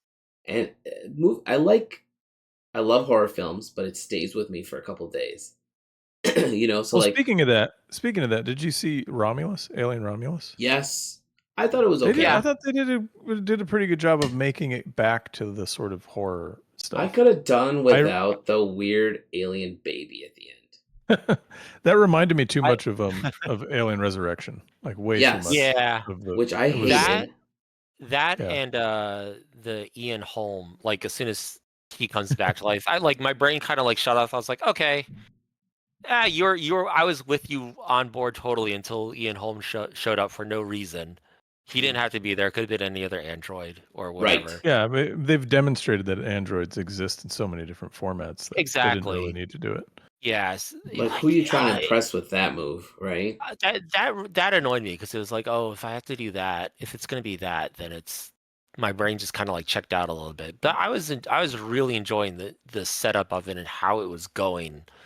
And for the most part, like pretty much like even after that, I like there was some spots here and there I was like really digging. I liked. Yeah. Like I said, there was a lot of everything. good moments, a lot of good like set pieces, and there was way too much fan service. I really didn't. Yeah. I mean, every other Alien, like the original 3 Alien movies, relied on no fan service at all, and this was just chock full of it, and it didn't need it. It's interesting because like I know Ridley Scott after Alien Resurrection was like, well, where do we go from here? Like we can't first. I guess mentally they were like, well, we can't keep going forward on that because now it's like Sigourney Weaver's character Ripley is how far in the future is she compared to Alien? Like 200 years. It's like 200 something years. Something like that. So they're like, well, we can't keep going forward on this. So then they're like, well, we have to go back. So then they did, Prometheus and all that. But now they've like pretty much caught up to it's like literally in between Alien and Aliens. Yeah. It's like, well, where else do you go from here? Yeah. Like, what do you do with that now? I say nowhere, because Alien and I would Aliens say are that, two yeah. perfect movies, and you can just leave it all alone. I would They say won't that though. too. That's the problem, right? No, like they when won't. they They will announced not. Romulus, I'm like, where does this movie take place? And then when they were they're like, gonna have they made sense, right? They kind of, I was like, how are you gonna? What the fuck is happening here? It's happening between Alien and Aliens, and then yeah, it's like an adjacent prequel. Yeah, and then when you realize they pull in the alien she kicked out of the ship in the first one, you're like, okay, all right, let's go. Let's see what you guys do with this. And I know they're gonna do. I think it's a Hulu show. They're gonna do Alien Earth. Alien Earth, which is like, any material? I want to hope it's their home planet. I honestly don't think there is, because now it's like, oh, now we're bringing the Xenomorphs to Earth for the whole thing we've been trying to stop in every movie. Well, they said it's supposed to be before Alien. That doesn't make that doesn't make sense then. I don't know. Boy. That's what they said. Off the rails, I don't know how it makes Jump sense. The shark. I don't know what's going on. That's like, Aliens is definitely one of those. There's a few franchises like that I'm like, it's a good concept as a single movie, or maybe like two movies, like Alien, Aliens. There it is. Like, you've done it all. What else do you need to do with it? Yeah, it works. It works in Aliens because James Cameron decided to not do the same genre. He decided to make it an action movie instead. Yeah, it's perfect way to do it. Same with like, I feel like same thing with like Terminator 2, where it's like, there you go. That's the extent of that concept. You can't really do anything else with it. It's tied up. Leave it. The bow is perfect. Just leave it. But they don't, right? They're like, put a female Terminator in here, and then how many more Terminators have they made? There was going to be which is the one? I think it's Salvation. Is that the one where it's that was Christian Bale, Salvation. Oh yes, okay, yeah. So that is the one. There was going to be the original ending of that was unhinged enough that I would have loved to seen it, because it was going to be a bait and switch where it turned out that like the robots, like Skynet or whatever, like they aren't exterminating humans. They're actually setting up like because the world, I guess at that point, had gone to shit and stuff. So they were setting up a utopia section for humans, and basically the resistance was all just like ordinary people that did not want to be part of that thing at all. It's like Christian Bale's. It was like, it turned out it's like, oh no, like all the Terminator series is a huge misunderstanding. So it was like a bunch of preppers. Yeah, like, didn't want to be in the utopia. Why were they shooting at us though? Make like. It was basically like, I don't know what. How did they explain Terminator just randomly gunning people down? So that was their ending for Salvation, and then I don't know how. I think it only got as far as like script, and it got past a few executives. The executives like, no, we're not doing that. You can't do that. I still remember when I first went to the Universal Studios tour. My first time in LA, one of my earliest times in LA. They had the helicopter there. The opening sequence of Salvation, where the helicopter lands on the Terminator skull, and then Christian Bale steps out of the helicopter. There was dude, this parking lot in this corner, there was like a pile of sand, and I'm talking like, I don't know, the space was so small. It was only like maybe 50 or 60 feet wide by maybe like 50 or 60 feet, long, and there was half a helicopter there. And this thing, and the guy giving the tour goes, that's where they filmed that scene right there. It's just right there in that corner. Wow, that's cool though. And I was like, cool. Thanks for ruining that magic for me, sir. Like.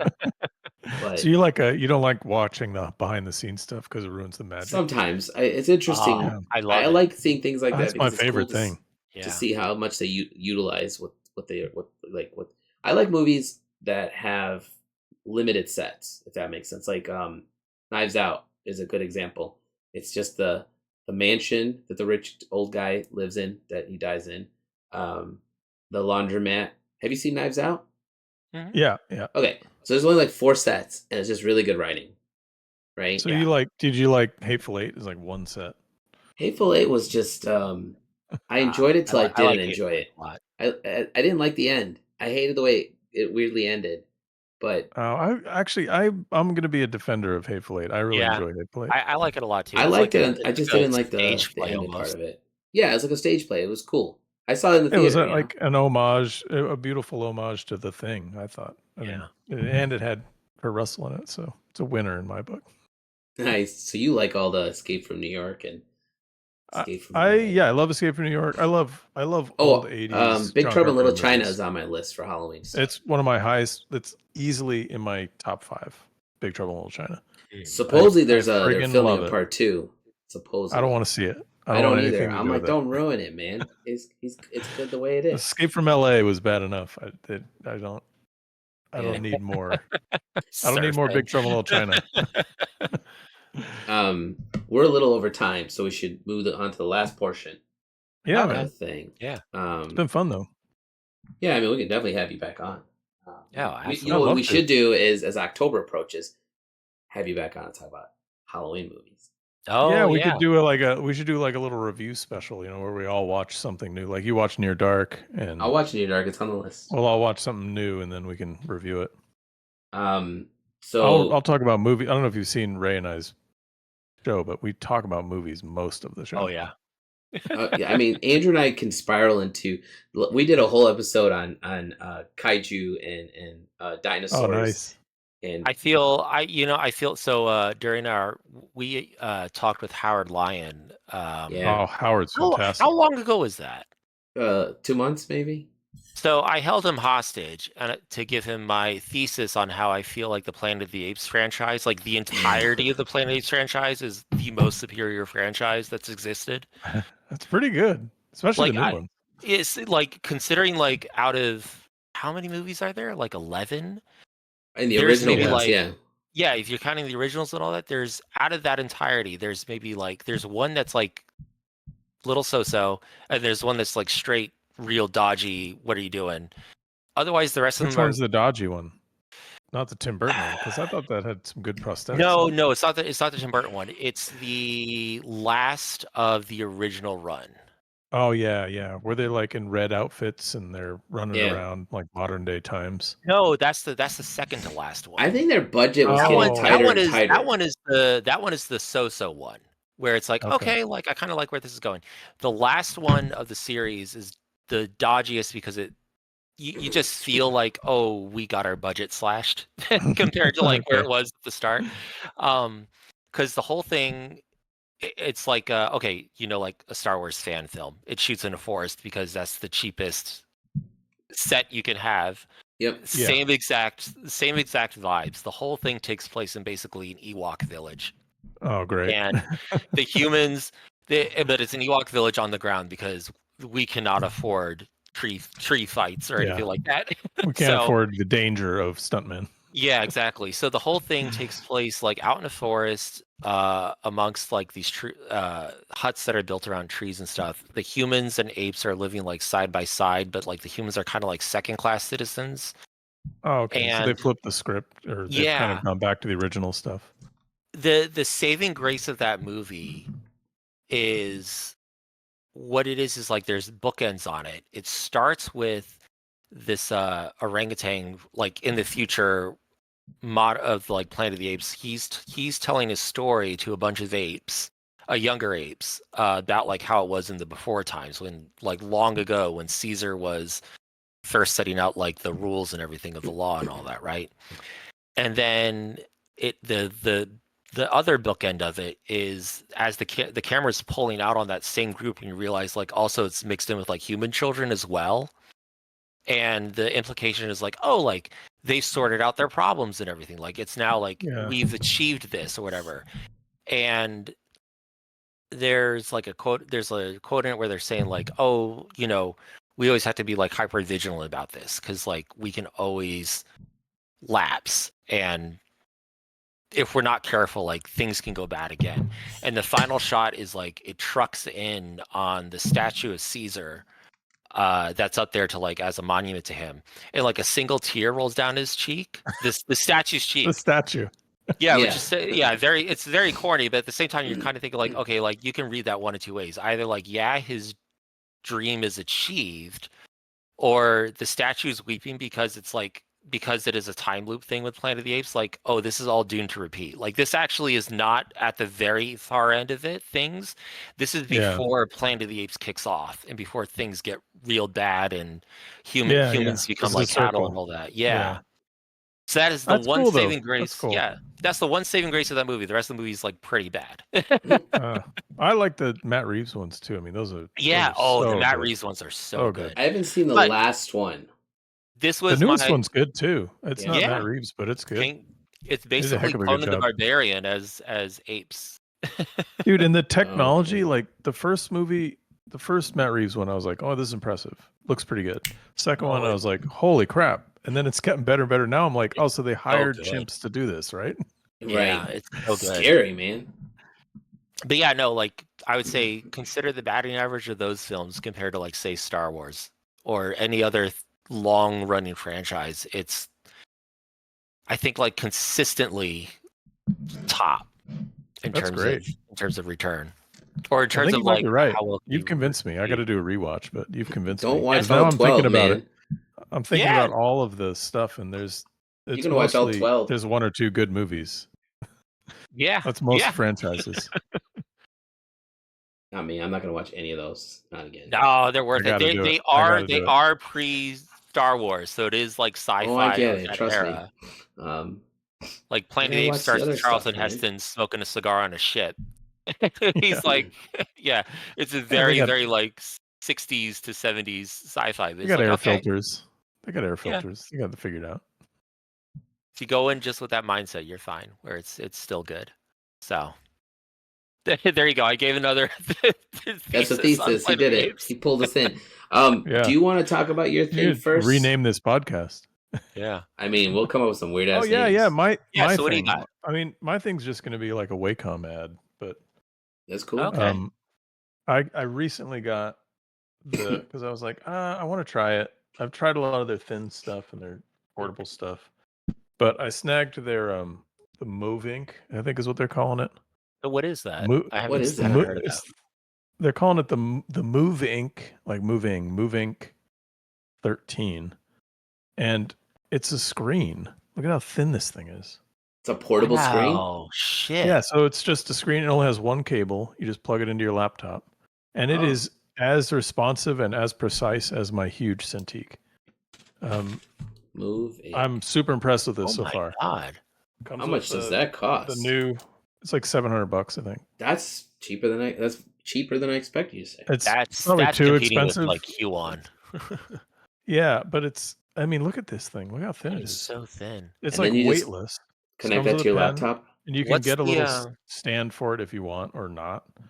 What's the resolution right in?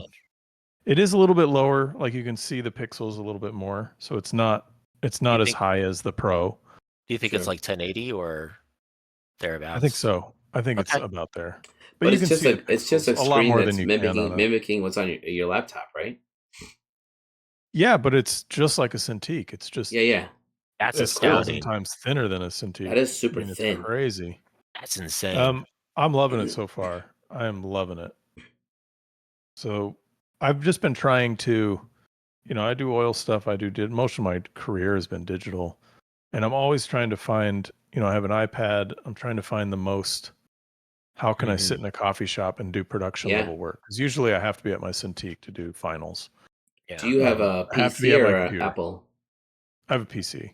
I have a PC and a big Cintiq 24 Pro. That's what I got. And I have to be at that to do finals. Mm-hmm. But that's good for travel. This thing's good enough that I could do finals on it. That's what's crazy about it. I'll have to look that up later. I've never even heard of that. It's their latest product. Because I had a Cintiq Mobile that I got from a friend years ago. I hated it. I had that too. It was terrible. The Companion was terrible. The Companion, yeah. Yeah, it was awful. I could never do anything on it because Wacom didn't put guts in it. It didn't have like a good GPU, and that's what you need to run Photoshop. And they were like, "Oh, we put a mediocre one." It's like, why? Why wouldn't you put the best one? You're selling this as an art. And then they're like, "Oh, also we install Windows on there, so have fun with that." Oh, I'm fine with Windows, but we don't have to get into that argument. Windows bloats your system. I'm not an Apple guy, by the way. I'm a PC guy. I just don't like how much space Windows takes up. Yeah. Are you like using Linux or something? Like, what do you use? I use Windows Do for you not use now. Windows? You could use Linux though. I don't have time to code all those things anymore. It would drive me crazy. Yeah. So yeah, nothing special for me. Just that device, I think is That's pretty awesome fun. though. I didn't know they had time with it. I'm going to show two things, mainly because one thing is really quick. I think I sent this to you before, Andrew, but you guys should invest in this thing. It's called a Pow Kitty. It's a little retro handheld device. Oh yeah, you heck shared that. Drop links to all this in the chat, by the way. Oh yeah, for sure. And Andrew, drop the link to your headset because that sounds really good. I want that. Oh sure. This is actually a really cheap headset, if I remember right. It's just a gaming headset, right? Good. Sounds good, man. But it's a little. This thing costs about $40, and it comes. It's super illegal, probably, because it's got all. Yeah, it's an emulator, right? It's an emulator, but it's got like I don't know. Obviously, it says Pac-Man. There's Capcom. It's really designed to be got on it. Like 1,000 games. Holy smokes! Jesus Christ! So like, let's see. Arcade Classics is 94 games. Capcom's is 31 games. You know, Capcom 3, 260 games for the arcade. MME, I think it's arcade. 260 arcade games.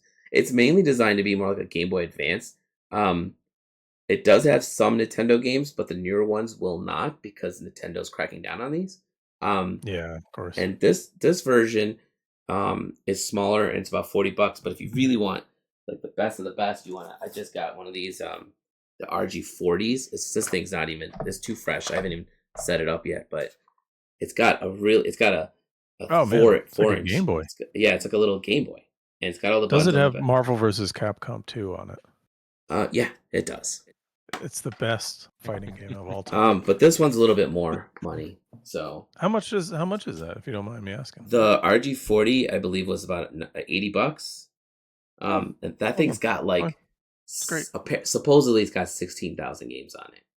That's why for $80. For starters, I didn't think that many games exist. Yeah, I mean, it's all overseas stuff. This game, the thing was $40. I got this because as you can see, it literally just fits. It's small. Yeah, that's great for travel. So, drop a link to that. They sent me this giant case for it. It was just like stupid. Looks like the other one would fit in there, though, right? Yeah, I'll probably end up swapping it out for this. But the other thing that rules. I was really going to show real quick was this cool RPG I found. It's called Eat the Reich. Okay. Basically, you're a unit of crack vampire commandos who are coffin dropped into occupied Paris, and you have one mission, and that's to drink Hitler's blood. That rules. All of his blood. And I love I'm a graphic designer by trade. Before I started doing illustration work, I'm the graphic designer in this book. Is the layouts are it's got the classified files, but then when you get to the vampires, here's like their character stats. Great! That looks cool. It's not a very thick book, and you can it's like quick one shots you can play. I saw this last summer at ACD. I finally got a copy of it. I'm gonna pick that up. That sounds fun. Yeah, the premise is amazing. The premise was what hooked me. I was like, I'm in. Let's go. So, and I met the people who created it. They're super friendly people. So. Oh, great! That's awesome. Which makes it another win. So that's what I've got. Cool. That's cool. Alan, I've shared this with you, but this is. Yes. Got the little. Oh.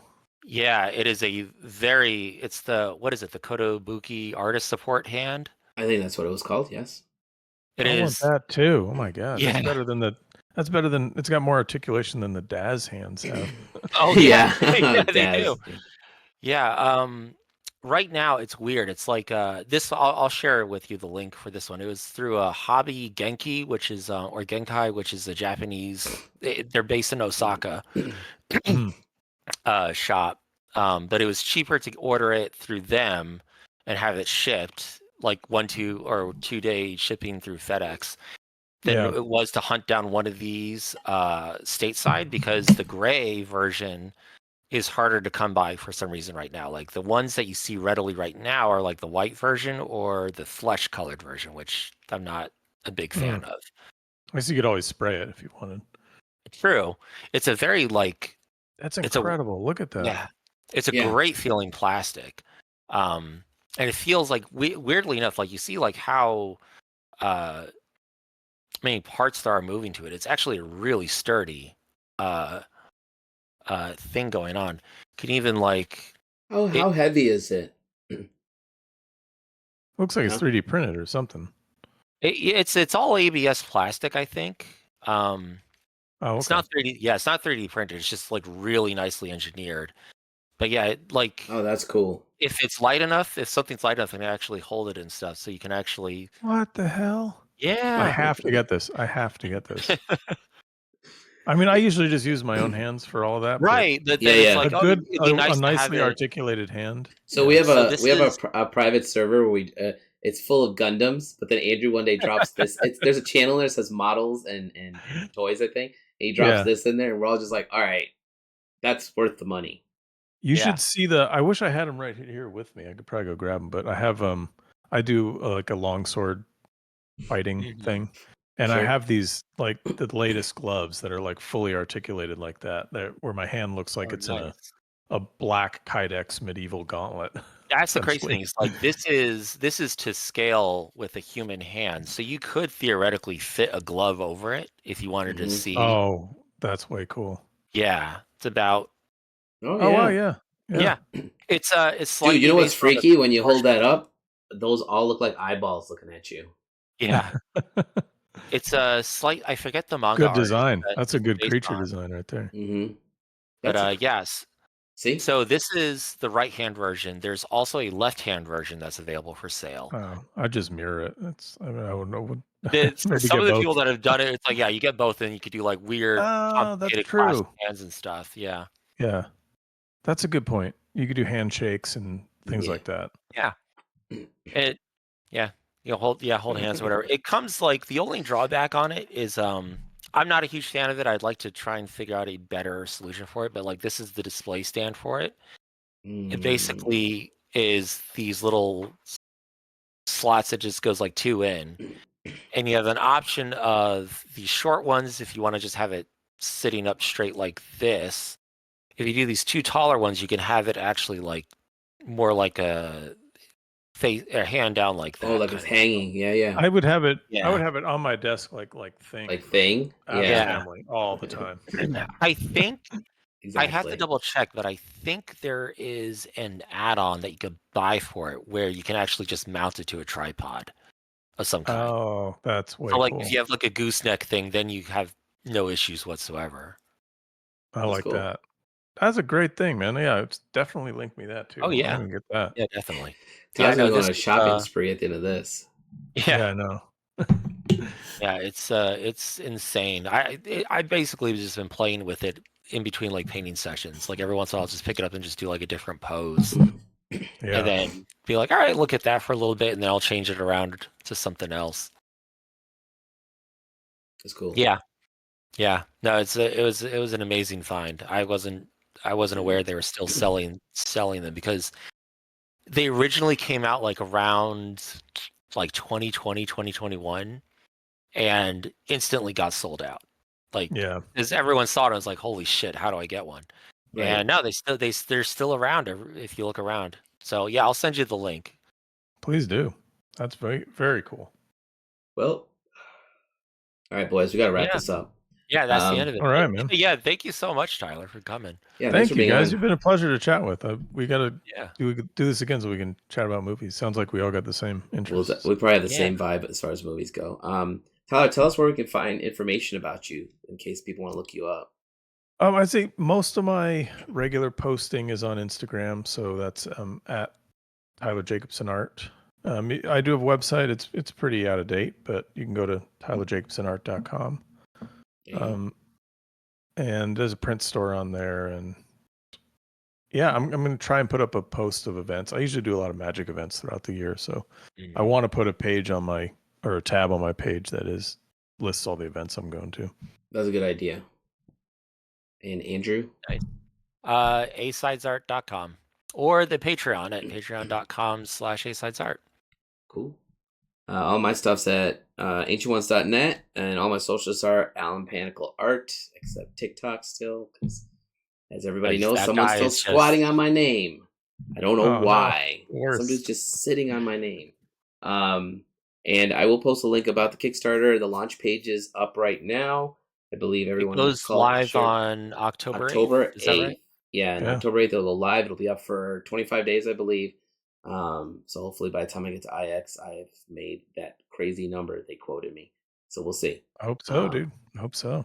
Me too, man. I'd like to retire now. So I'm just kidding. There's no retirement for us. What are you guys talking about? I mean, you would make art on your own time. That's what it would be. You just do the Bill Watterson. Yeah. I'll just show up every once in a while, do a weird comic book, and then leave.